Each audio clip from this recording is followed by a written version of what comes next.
Thank you, Chair. There's a couple of points to make on this particular paper.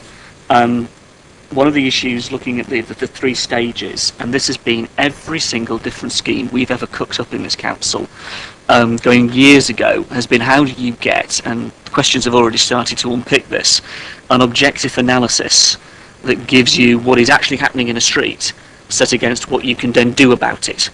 And I think the one vital test of any of the processes here has got to be, does your analysis give you a true picture, and is it objective?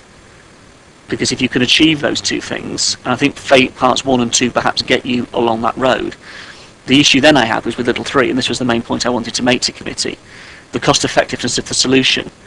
If a road has a very difficult situation, and it is quite costly to sort out, but nonetheless finds itself at the top of the list, do we then say, because of the cost implications of the process of the point scoring, that it then isn't taken forward because the cost is prohibitive, even though the actual priority is such great in that street?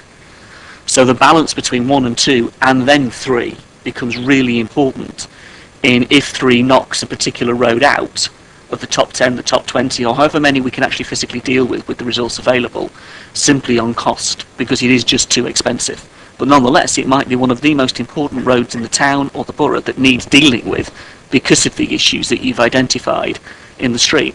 So that's the point I just wanted to raise with members, to think about that point 3, pure process, not from a cost point of view, but from a process point of view of achieving that objectivity. Because if you don't, then what's the point of doing it?